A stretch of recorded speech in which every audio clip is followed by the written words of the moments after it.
नमस्ते दोस्तों, मैं आपका दोस्त अमित। आप सबका मेरे YouTube चैनल में बहुत बहुत स्वागत है।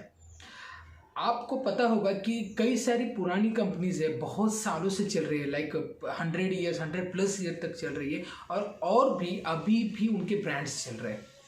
जैसे एग्जांपल लिया जाए तो रेकिट एंड वेंकीसर या फिर PNG, ये ब्रांड्स है हमारे FMCG में। हमारे फार्मा इंडस्ट्री की बात की जाए तो सिप्ला है, डॉक्टर रेड्डीज है, अबॉट फार्मा है, देन GSK है। और अगर अदर देन फार्मा बात की जाए तो वॉच में टाइटन है, आपने देखा होगा। बाकी सारे वॉच की कंपनीज बंद हो गई, लेकिन टाइटन अभी भी शुरू है। तो इसके पीछे का रीज़न क्या है, शायद आपको पता होगा। इसके पीछे का रीज़न एक ही है, इन सारी कंपनीज ने अपने कंपनी में according to the market research updation किए। अब यहाँ पे according to the market research मतलब मार्केट का रिसर्च जो होना चाहिए वो इनके पास था, एंड दैट इज़ वाई यहाँ पे मार्केटिंग रिसर्च की टीम काफ़ी स्ट्रांग होती है इन कंपनीज की। इसी के बलबूते पर ये कंपनीज अपने ब्रांड्स को हर एक एंड कंज्यूमर तक पहुंचाती है और विद देयर चॉइस। मतलब मार्केट में अपडेशन जैसे जैसे होते हैं ना, वैसे अपडेट अपने खुद के प्रोडक्ट को करना ये हर एक कंपनी के ग्रोथ के लिए काफ़ी ज़रूरी है।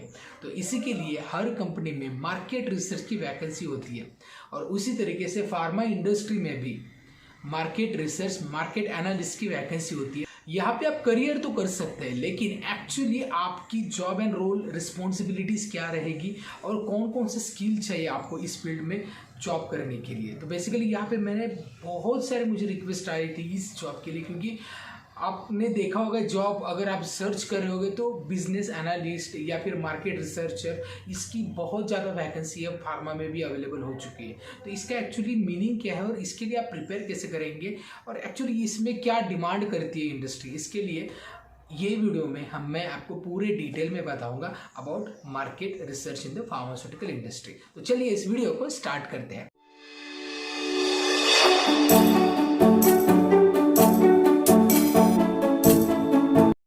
सबसे पहले, जैसे मैंने पहले ही बताया कि मार्केट रिसर्च ये एक ओवरऑल मार्केट का आपको अपडेशन होना ज़रूरी है, लेकिन नॉट ओनली मार्केट का अपडेशन, बहुत सारी चीज़ें होती है यहाँ पे। अगर आपको ऐसा लग रहा है कि हमें कॉम्पिटिटर ब्रांड के बारे में जानना है और उसके अकॉर्डिंगली स्ट्रैटेजी बनानी है तो ब्रांड तो अपना सेल हो जाएगा, तो ऐसा बिल्कुल नहीं होता। This is one of the factor, only एक फैक्टर है, लेकिन बाकी चीज़ें बहुत सारी करनी पड़ती है। जैसे कि यहाँ पे कंफ्यूज मत होइए कि सेल्स जो होता है ना, मेडिकल रिप्रेजेंटेटिव, ये जॉब अलग है। PMT जो होती है इसका जॉब अलग है। PMT का जॉब क्या है, प्रोडक्ट मैनेजमेंट टीम का जॉब ये है कि जो सेल्स टीम है उनको इनपुट्स प्रोवाइड करना, प्रोमोशनल टूल्स प्रोवाइड करना। लेकिन मार्केट रिसर्च का काम ये होता है कि कोई भी ब्रांड लॉन्च करने से पहले उसके बारे में पूरी जानकारी लेना और उसके अकॉर्डिंगली प्रोडक्ट को लॉन्च करना। तो क्या actually psychology of the human beings, ये पढ़ने का एक कैपेबिलिटी उन जो सारे कैंडिडेट्स में होना चाहिए जो यहाँ पे करियर करना चाहते हैं। तो चलिए पहले बात करते हैं कि क्या क्या रोल एंड रिस्पॉन्सिबिलिटीज होती है एज अ मार्केट रिसर्च। देखो, जनरली फार्मा में मेडिसिन कौन से कितनी जा रहे हैं, मतलब आपको प्रिस्क्रिप्शन का ट्रेंड्स कहाँ पे चल रहा है ये मालूम होना ज़रूरी है। अब ये तो डेटा के बारे में मैंने बताया, लेकिन बहुत ज़्यादा और भी चीज़ें जाननी ज़रूरी है, जैसे कि डोमेस्टिक मार्केट कैसे चल रहा है हमारे with in the India and international market. International market का भी स्टडी होना ज़रूरी है। तो जनरली स्टडी में होता क्या है, तो ड्रग इन्वेंटर कौन कौन से हैं कंपनीज के, देन पेटेंट ड्रग कौन कौन से हैं, द ड्रग सिंथेसिस किस तरीके से किया जा रहा है, API फॉर्मुलेशन किस तरीके से बनाए जा रहे हैं, raw material supply, intervals, then drug formulations, तो इसके बारे में भी जानना ज़रूरी है। तो बेसिकली अभी तक आपको पता चल गया होगा कि कमर्शियल लेवल पे काम करना होता है, आपको बजटिंग बनाना होता है, इसके अकॉर्डिंगली बेसिकली कंपनी किस तरीके से इस प्रोडक्ट को लॉन्च कर सकती है इसका डिज़ाइन परफेक्टली बनाना होता है। अब यहाँ पे आपके एकेडमिक्स के भी स्टडी काम में आएंगे। दूसरी चीज़ें होती है, अगर आप सेल्स में अच्छा एक्सपीरियंस लेते हैं तो दैट इज़ वेल, आपको एक्चुअली ग्राउंड लेवल का एक्सपीरियंस पता चलेगा, तो वो एक्सपीरियंस यहाँ पे काम आता है जो रिसर्च कहलाएगा। और यहाँ पे ऑलरेडी डेटा होता है, जो एक मेन रोल यहाँ पे भी है, जो कॉम्प्लेक्स डेटा जो होता है, बेसिकली पेड डेटा भी यहाँ पे लेते हैं, जो बहुत बड़ी बड़ी कंपनीज प्रोवाइड करती है, जैसे कि ब्लूमबर्ग है, जैसे कि एक्जिम है, जैसे कि IQVIA है, जैसे कि AIOCD है। तो जहाँ जहाँ पे डेटा आता है ना, वो डेटा कॉम्प्लेक्स फॉर्म में होता है, तो वो सेग्रीगेट करना है और सिंपल फॉर्मेट में प्रेजेंट करना होता है। सो यहाँ पे presentation skill, communication skill is one of the important thing. हाँ, मार्केटिंग में जाना है तो ये स्किल जरूर, यहाँ पे भी ये स्किल की बहुत ज़रूरत पड़ती है। इसके बाद डेटा माइनिंग, इस पे काम करना पड़ता है। बिजनेस एनालिसिस एंड इंटेलिजेंस, यहाँ पे काम करना पड़ता है। और साथ में कॉम्पिटिटर्स का नॉलेज लेना पड़ता है, ह्यूमन साइकोलॉजी को समझना पड़ता है। तो ये सारी चीज़ें, this is the job and role responsibilities of any market researcher in pharma. अब बात करते हैं इसमें स्किल्स कौन से ज़रूरी है। पहला स्किल रिसर्च स्किल होना ज़रूरी है, कम्युनिकेशन स्किल होना ज़रूरी है, प्रेजेंटेशन स्किल होना ज़रूरी है, कस्टमर रिलेशनशिप मैनेजमेंट के रिलेटेड काफ़ी सारे सॉफ्टवेयर्स भी है, इसका नॉलेज आपके पास होना ज़रूरी है, बिजनेस स्किल्स होने ज़रूरी है। देन आपके स्टैटिस्टिक्स काफ़ी अच्छे फंडामेंटल स्ट्रॉन्ग होने चाहिए, ये भी ज़रूरी है। मतलब डोमेस्टिक मार्केट है, इंटरनेशनल मार्केट, इसका काम आपको करना पड़ता है। तो बेसिकली हर एक कंपनी में, जो मल्टीनेशनल कंपनी है, यहाँ पे मार्केट रिसर्च की टीम होती है।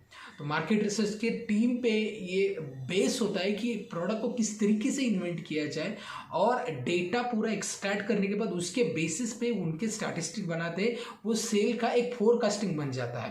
तो ये सारी चीज़ें हैं ना, वो एक मार्केट रिसर्च करता है। तो आज के दिन में मार्केट रिसर्च एक काफ़ी अच्छी अपॉर्चुनिटी है, लेकिन मैं सजेस्ट करूँगा आपको थोड़ा एक्सपीरियंस है, क्योंकि आप डायरेक्टली यहाँ पे जाएंगे तो बिल्कुल भी आइडिया नहीं है मार्केट की। तो आपको इंटरव्यू में भी क्वेश्चन काफ़ी ज़्यादा पूछे जाते हैं कि एक आपको प्रोडक्ट भी दिया जाता है, किस तरीके से आप सेल कर सकते हैं, इसका एक्चुअली रियल वैल्यू मार्केट में कितना है, इसका स्टडी होना काफ़ी ज़रूरी है, तभी जाके आप इसमें करियर कर सकते हैं।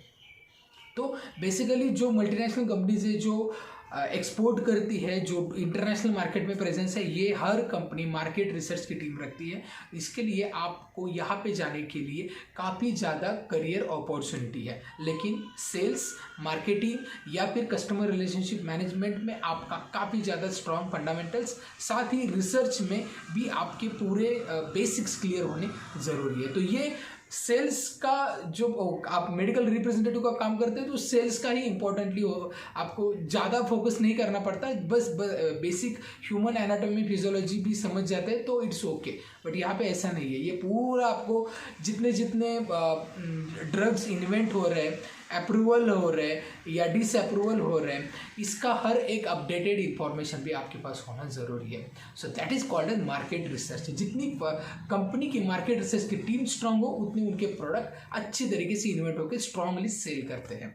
तो आई होप इस वीडियो से जो मार्केट रिसर्च की आपकी जो क्वेरी थी इन द फार्मा इंडस्ट्री, वो सॉल्व हो गई होगी, और इसी तरीके से आपको प्रिपेयर करना है। बेसिकली अगर मेरे पास इंटरव्यू के भी क्वेश्चन आते हैं तो मैं इसके और एक सेपरेट वीडियो बनाऊंगा regarding to the interview of market researcher. तो ये वीडियो कैसे लगा ये मुझे बताइए। वीडियो अच्छा लगता है, वीडियो का कंटेंट अच्छा लगता है तो वीडियो को लाइक करें। चैनल को अभी तक आपने सब्सक्राइब नहीं किया है तो मैं आपको बता दूं कि हमारे चैनल पे pharmaceutical industry related various career opportunity, business opportunity, interview preparation की टिप्स बताई जाती है। तो ऐसे ही वीडियो देखने के लिए हमारे चैनल भी सब्सक्राइब करें। तो इस वीडियो में इतना ही, मिलते हैं नेक्स्ट वीडियो में, तब तक बी हेल्दी, बी हैप्पी।